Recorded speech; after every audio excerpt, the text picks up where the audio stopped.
ஒரு small interruption. என்ன கேக்குறேன்னா, இப்போ ஒரு சிலரோட மைண்ட் வாய்ஸ் எல்லாம் கேக்குது. இவர் அந்த காலத்துல வேலை பார்த்தாரு, இவர் ஒரு எக்ஸெப்ஷனல் பர்சனு, இவர் வந்து நிறைய IAS officers, different walks of லைஃப்ல is able to guide, mentor எல்லாமே. ஆனா நாங்க வந்து இன்னைக்கு செவரல் கன்ஸ்ட்ரெயின்ஸ் இருக்கு, எங்களுக்கு ஸ்ட்ரிக்ட் ரூல்ஸ் அண்ட் ரெகுலேஷன்ஸ் இருக்கு.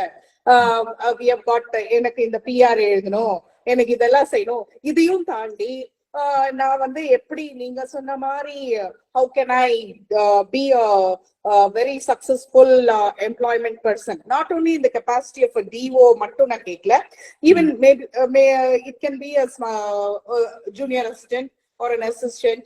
How can I become somebody like you, or how can I do much more than what is expected of me, plus what is expected of me நான் பண்ணணும். என்னோட பிஆரும் டைமுக்கு நான் போடணும், நான் அவங்க சொல்ற அட்மினிஸ்ட்ரேஷன் சொல்லக்கூடிய அந்த ரூல்ஸ் அண்ட் ரெகுலேஷன்ஸையும் ஃபாலோ பண்ணணும், அந்த ஒர்க்கும் நடக்கணும், பிளஸ் என்னுடைய பேஷனான இதுவும் நடக்கணும். ஹவு அதுக்கு சொல்லணும். என்னோட பிஆரும் டைமுக்கு நான் போடணும், நான் அவங்க சொல்ற அட்மினிஸ்ட்ரேஷன் சொல்லக்கூடிய அந்த ரூல்ஸ் அண்ட் ரெகுலேஷன்ஸையும் ஃபாலோ பண்ணணும், அந்த ஒர்க்கும் நடக்கணும், பிளஸ் என்னுடைய பேஷனான இதுவும் நடக்கணும். ஹவு அதுக்கு சொல்லணும்.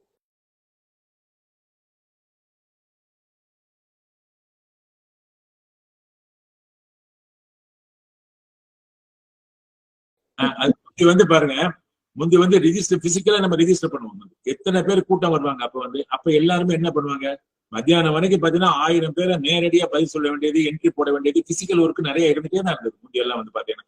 அதுக்கு அடுத்து அது ரெனிவலுக்குன்னு வருவாங்க வந்துட்டு. இப்படி வந்து ஒவ்வொரு ஒர்க்குமே அந்த காலத்துல வந்து இன்னும் கொஞ்சமே வந்து கூட இருந்ததுன்னு தான் நான் சொல்லுவேன். இப்ப வந்து பாத்தீங்கன்னாக்கா கேஜெட்ஸ் எல்லாம் வந்துருச்சு, ஓரளவுக்கு வந்து டெக்னாலஜின்னு இம்ப்ரூவ் ஆகிருக்கக்கூடிய நேரத்துல கூட நான் திருச்சியில இருக்கப்ப வந்து பாத்தீங்கன்னா சீஃப் மினிஸ்டர் ஃபங்க்ஷன் நடந்தப்ப கூட வந்து பாத்தீங்கன்னா அவ்வளவு பேர் நைட் அண்ட் டே ஒர்க் பண்ணது, அப்புறம் வந்து டேட்டாவை கீன் பண்றதுலாம் ஒரு பிசிக்கலான ஒரு விஷயம் வந்து அப்பெல்லாம். அந்த டிரான்சிஷன் ஃபேஸ்ல எல்லாம் வந்து பாத்தீங்கன்னாக்கா எம்ப்ளாய்மெண்ட் ஆபீஸ்ன்றது ஒரு பெரிய ஒர்க் லோட் எல்லாம் இப்ப இருந்ததுதான். இப்ப நீங்க வந்து இப்ப என்ன சொன்னா, survival of the employment office ரொம்ப முக்கியம்னு நினைக்கக்கூடிய நேரத்துல பிஆர் போடுறதுன்றது அப்படி நீ கேட்டு பாருங்க. வந்து இப்ப ஒரு ரெஃப்யூஜிஸ் எல்லாம் இருக்காங்க பாருங்க, மைக்ரேட் ஆகி போறாங்க பாருங்க. இப்ப இஸ்ரேல்காரங்க ஏன் இவ்வளவு ஸ்ட்ராங்கா இருக்காங்கன்னாக்கா, டயஸ்போரான்னு அவங்களுக்கு சொல்றது காரணம் என்னன்னாக்கா, அவங்களுக்கு சொந்த நாடே கிடையாது. சொந்த நாடே இதெல்லாம் இருந்து இப்ப ஜெருசலம் போந்து அவங்க காசாவில போய் அவங்க பண்ற சில ஹியூமன் ரைட்ஸ் வயலேஷன்ஸ் எல்லாம் இருக்கலாம். But history has got their own. ஒவ்வொருத்தருமே வந்து பாத்தீங்கன்னாக்கா அடையாளத்தை இழக்கிறப்ப, அந்த சஃபரிங் வர்றப்பதான் அந்த ரெடினஸ் அவங்களுக்கு வருது. இப்ப பாத்தீங்கன்னா அவங்க எல்லாத்தையும் பில்டப் பண்றாங்க கேப்பபிலிட்டின்றது. நம்ம வந்து பாத்தீங்கன்னாக்கா ஒரு கவர்மெண்ட் ஆபீஸ்ல வேலை பாக்குறது அப்படின்றது ஒரு பெரிய விஷயம். இப்ப எத்தனை பேர் எவ்வளவு குவாலிபிகேஷனோட இருந்துட்டு கொடுங்க. பிஆர், இந்த பிஆர்ன்றதை நீங்க வந்து நான் எனக்கு எப்பவுமே அந்த பிஆர்ன்றத நான் வந்து பாத்தீங்கன்னா எனக்கு ஒரு கண்டெம்ட் தான் இருக்கும். அதெல்லாம் வந்து அதுல என்ன மழைய கிள்ளி எளிய பிடிக்க போற மாதிரி தான் அந்த பிஆர் அப்படின்றதெல்லாம் வந்து குவாலிட்டேட்டிவா. அப்ப கூட திருப்பி கேட்டாக்காலும் சரி, ஆபீசர்ஸ்டையும் சரி, ஸ்டாஃப்டையும் சரி, நம்ம அதை எல்லாருமே எப்படி அண்டர்ஸ்டாண்ட் பண்ணிக்கணும், வந்து என்னென்ன வேலைகளுக்கு எப்படி பிசிக்கலா நம்ம வந்து அவங்கள்ட்ட இன்வால்வ் பண்ணணும், எப்படி வந்து அதை வந்து நம்ம சில விஷயங்கள் அதான் சொல்ல வந்து ஆர்கனைசேஷன் சுட் பி லீன் அப்படிம்பாங்க. ஹையரார்கி வைஸ்ன்னு இல்லாம பிளாட்டா ஆர்கனைசேஷன் வந்து டீம் சென்ட்ரிக்கா இருக்கணும். அப்ப வந்து நான் கூட சொல்லுவேன், எல்லார்ட்டையும் வந்து ஒர்க் அதிகமா இருக்கிறதுலாம் ஷேர் பண்ணி எல்லாம் பண்ணிட்டு சர்வீஸ்ல அதிகமா பண்ணணும். நம்ம வந்து bundle of service we go to the students இருக்கு பாருங்க, வேல்யூ அடிஷன் என்ன பண்ணணும், அப்படிதான் அந்த முணுமுணுக்கிறவங்க அவங்களுக்கு சொல்லணும். அவங்க வந்து அத நான் அன்னைக்கு கூட ஒரு ட்ரைனிங் வந்து ஒரு நடந்தது இல்லை, அதுல நான் பேசுறப்ப நான் பேசல, அந்த உதாரணத்தை சொன்னேன். ஒரு பெரிய கம்பெனிக்காரரு அவர் சொல்றாரு, அது மாதிரிதான் இந்த பிஆர் எல்லாம் வந்து இப்ப பாத்தீங்கன்னா எப்படின்னா, ஒரு பிஸ்கட் கம்பெனி, அது வந்து நாய்க்கு பிஸ்கட் தயார் பண்ற கம்பெனி. அது அப்ப வந்து அதனுடைய சேல்ஸ் எல்லாம் குறைஞ்சிட்டே இருக்கு. அது மாதிரி நம்ம எம்ப்ளாய்மெண்ட் ஆஃபீஸோட எதிர்பார்ப்பும் குறைஞ்சிட்டே இருக்கு. பப்ளிக் நம்ம சொசைட்டிக்கு எஃபெக்டிவா நம்ம இருக்கணும் அப்படின்னு நினைக்கிறோம். நம்ம அப்ப வந்து நம்ம எப்படி என்கரேஜ் பண்றதுன்னு பாக்குறப்ப ஒரு ட்ரைனிங் வைக்கிறாரு அந்த ஓனர் ரொம்ப கவலையோட. அப்ப நீங்க எல்லாரும் எனக்கு சஜஷன் சொல்லுங்க அப்படின்னு சொல்லி கேட்கிறப்ப ஒரு மார்க்கெட்டிங் மேனேஜர் சொல்றாரு, சார் வந்து நம்ம வந்து இன்னும் விளம்பரப்படுத்தணும் அதிகமா அப்படின்னு சொல்றாரு அந்த பிஸ்கட் கம்பெனி வந்து. இன்னொருத்தர் சொல்றாரு, நம்ம கிரெடிட் கொடுக்கணும்னு சொல்றாரு பைனான்ஸ் மேனேஜர் வந்து. ஒவ்வொருத்தரும் ஒவ்வொருத்தர் சொல்றாங்க. இவர் முணுமுணுக்க மாதிரிதான் கடைசியில வந்து அந்த பிஸ்கட் எல்லாம் சாப்பிட்டுட்டு அந்த டீ எல்லாம் குடிச்சிட்டு போறப்ப அதை கிளீன் பண்றாங்க பாருங்க. அவங்க சொல்றாங்க, நீங்க என்னென்னமோ பேசுறீங்க, ஆனா நீங்க தயார் பண்ற பிஸ்கட் தான் நாய்க்கு பிடிக்கல அப்படின்னு. அந்த கம்பெனி என்ன கம்பெனி? நாய்க்கு பிஸ்கட் தயார் பண்ற கம்பெனி. அப்ப அதனுடைய மெயினான எய்ம் என்ன? பிஸ்கட் வந்து டேஸ்டா இருக்கணும், நாய்க்கு அது பிடிக்கணும். அப்ப அந்த பிஸ்கட்டை போட்டாவே நாய் அந்த போய் திரும்பி போச்சுனாக்கா அதை கவர்ல போட்டா என்ன, விளம்பரப்படுத்தினா என்ன, கிரெடிட் கொடுத்தா என்ன?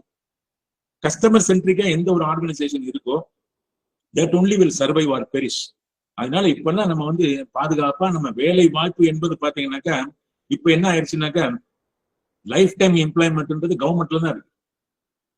தனியார் எல்லாத்துலயுமே லைஃப் டைம் எம்ப்ளாயபிலிட்டி, இதை நான் ஏற்கனவே சொல்லணும்னு நினைச்சேன்.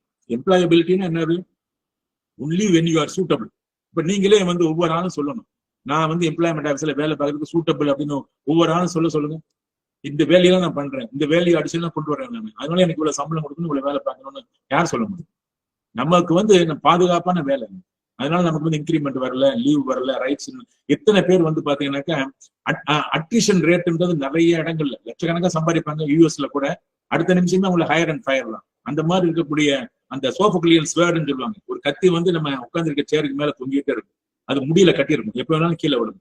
அந்த மாதிரி ஒரு பயம் இருக்கக்கூடிய இடத்துலதான் வளர்ச்சிகள் இதுக்கெல்லாம் அவங்க பயந்து இது பண்றாங்க. நமக்கெல்லாம் வந்து ஸ்டேபிளா இருக்கு, வேலை கிடைக்கிறது, அது நிரந்தரமா இருக்கிறது, ரிட்டையர் ஆகிற வரைக்கும் இருக்கிறது ஒரு பெரிய விஷயம்.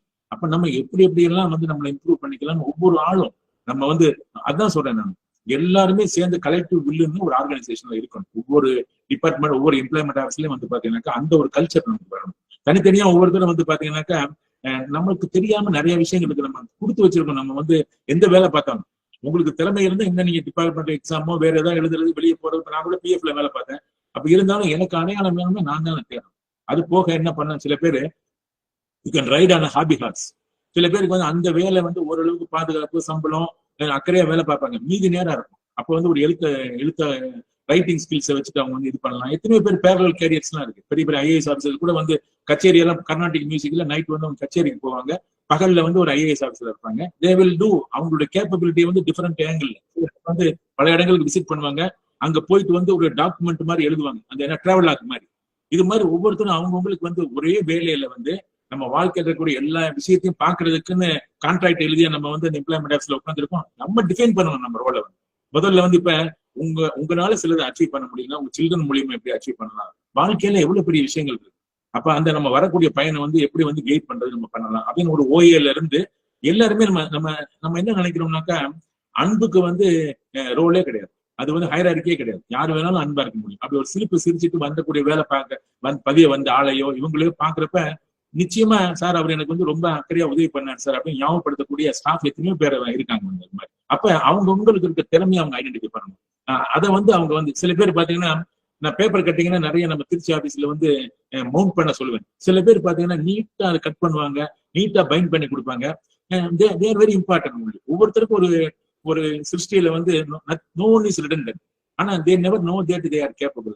இதுக்கு வந்து ஒரு பதவி அப்படின்றதே கிடையாது எந்த ஒரு விஷயத்தையும் வந்து பாருங்க. அந்த மாதிரி இதுதான் நான் சொல்றேன், அகமலர்ச்சின்றது ஒவ்வொருத்தருக்கும் வேணும். அது எப்ப வரும்னாக்கா நம்ம பத்தி ஒரு சுயமான ஒரு அடையாளம் நமக்கு